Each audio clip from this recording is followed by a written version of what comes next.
Ayan guys, nandito na ako. Papauwi na kami. Aalis na kami. Ito yung ano, ito pala yung benches ng mga pumupunta rito. Para dito sila uupo, mamamahinga. Ayan. Ay, ayan. Yan, may mga basurahan na nakabite, yung mga sako na yan. Yan yung mga basurahan ng mga pupunta rito para hindi makalat. Nakakaya naman sa may-ari. Ayun yung bahay ng may-ari. Then, ayan. Ngayon, papauwi na kami. Kaya sakay na ako dun sa balsa na yun. Nakaikot na dun. Then, going naman kami sa bahay nila. Bahay ni tita. Yan. Saan tayo daan? Doon sa gate na daraan natin. Yan. Pauwi na kami. May mga tumbang puno dito ang mga upuan. Yan. Ang mga tumbang puno, yan. Yan ang mga nagsisilbing upuan ng mga turistang dadating dito, mga namamasyal. Yan. Mga tumbang puno. Diba? Napaka ano talaga. Yan. Pupunta kami dun. Nilalakad na ako. Ang mga punong malalaki sa bundok ng Cebu. Yan. Guys, nasubukan nyo na bang natulog dito sa bundok? Pero parang ang tahimik dito, ang magsisilbing ingay lang dito ay yung mga huni ng ibon. Huni ng ibon. At pag may radyo ka, yan, maingay. Yan. Wala nang upuan dyan yung map. Dito na po. Oo, maakyat din sila. Ayan. Dito pala ang daanan namin papuntang palabas ng asyenda na to. May gate doon na kawayan din. Yan, malapit na tayo sa bahay ng yung kubo na luma. I don't know how many years. Yan. So, matanda na raw yung kubo na yan. Yan yung bahay ng may-ari ng asyenda na to. Pero may bahay silang malaki dun sa bayan ng city. Sa Cebu City. Yan. Pero okay lang. Pagod kasi makita ko sa bundok. Hinihingal ako ng konti guys. Kasi paahon to eh. Palabas na kami. Andito kasi kami sa gitna ng bundok. Tinakit ulit kami. Bas bababa ulit kami. Ayun, nakalakad na. Ay, lumang bahay. Kahit matanda na yung bahay, no, maano pa rin. Yan. Pahingahan yata to dati, no? Nang may-ari.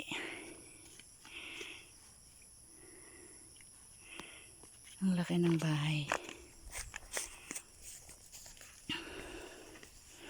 May bayabas.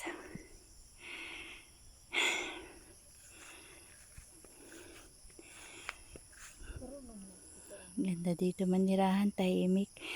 First na first ang isipan mo pag dito ka nagstay.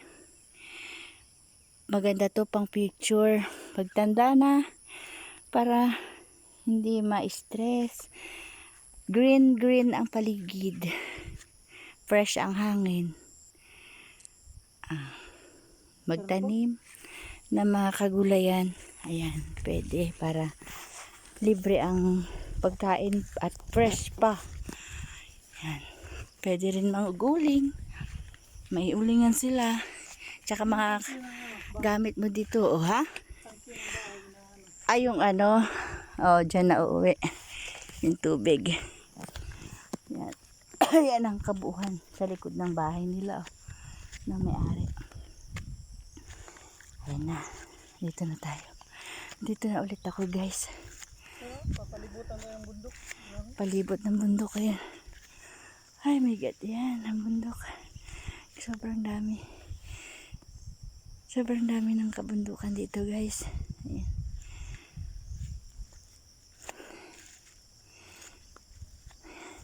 First time ko makarating dito. Siya ako. Sa buong buhay ko, ngayon lang ako nakarating dito. Ayan.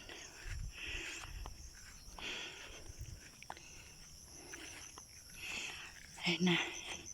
Dito na kami sa taas. Taas uli ng bundok. Kanina nandun tayo sa baba. Medyo baba yun, pero bundok pa rin yun.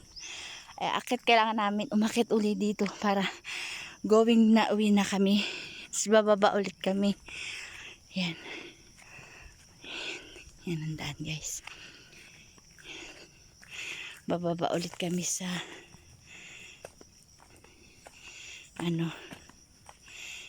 daanan na bababa ulit to. Palusong ulit. Yan.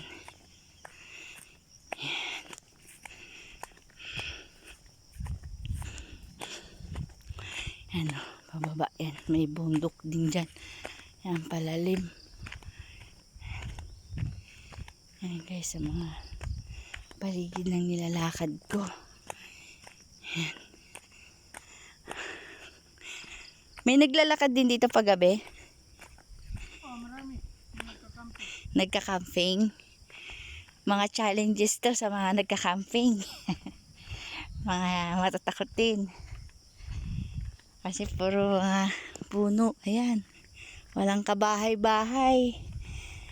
Ang bahay dito dun sa pinakababa pa. Kaya malayo-layo pa ang lalakbahin namin. Malayo-layo pa. Ayan na. Dito kami dadaan. Palabas ng asyenda. Pero malawak pa dito yung asyenda. Malapit lang kasi kami sa daanan. Nandun. Mikot lang kami. Yan. Ito yung daanan. Lumabas. Sasara na niya. Baka lalabas yung mga baka. Pumasok lang kami dito. Hindi kami nagpaalam. Wala namang paalaman niya. Baga sa nagnakaw kami ng view. Nag-picture lang ako. Nag-video. Dito na kami ngayon. Sa pababa naman kami ngayon, guys. Pauwi na ng bahay namin. Malayo pa yung lalakbay namin nito. Doon na sa pinakababa. Doon na yung mga kabahayan. Doon pumupunta yung tubig na nakita nyo kanina dun sa balsa kami. Ayun yung mga tubig dun. Galing yun sa bundok pa rin. Then yung baba. Ang tawag nila dito tubod. Tubod. Ang tawag dun tubod. Yun yung sa lupa kinukuha ang mga tubig nila. Ayun.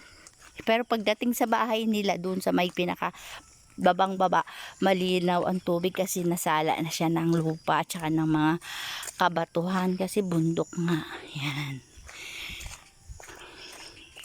Nasa tuktok kami pa neto ng bundok. Wala pa kami sa sa baba uli. May bababaan pa kami. May kabayong naglalakad dun. Ay baka. Ay kabayo. Ano kabayang kabayo? Kalabaw pala. Kay sinasakyan ng yun.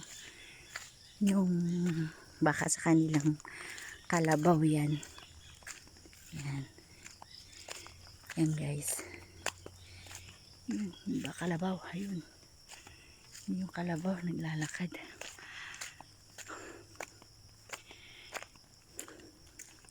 Lalakad ako guys pa galaw-galaw yung cellphone ko.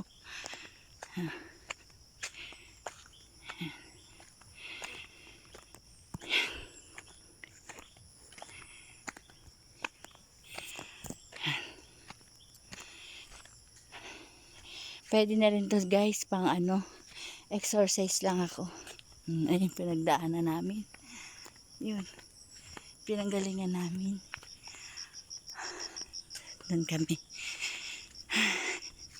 Pwede rin dito daanan ng 4 wheels kaya lang bihira may dumadaan dito ng 4 wheels. Oo. Yan kumuha rin kasi ako ng mga fern kung tawagin. Mga halaman. Ganyan. Kumuha ako. Kaya iuwi ko dyan. uwi ko sa bahay. Siya mahal-mahal ng halaman na yun. Yung fern na yun. Kung tawagin dito, ano, maranaw. Maranaw yun dito. May binaon ako para magawa ko. Ay, para mahalaman ko dun. Yan guys, nilibot ko kayo sa bundok ng Cebu. Kabundukan ng San Fernando, Cebu. Yan, mga iba-ibang barangay. Marami hindi ko kasi tanda. First time ko lang makarating dito sa lugar ng father ko, kung saan siya ipinanganak, kung saan sila isinilang. Dito siya nagkaisip. Kaya namasyal kami dito. Na-miss ng papa ko ang place niya. Kaya yan, kasi matanda na yung father ko. Kaya gusto niya makarating sa kanyang kung saan siya nagmula. Yan, lobat na ako guys. Bye-bye na.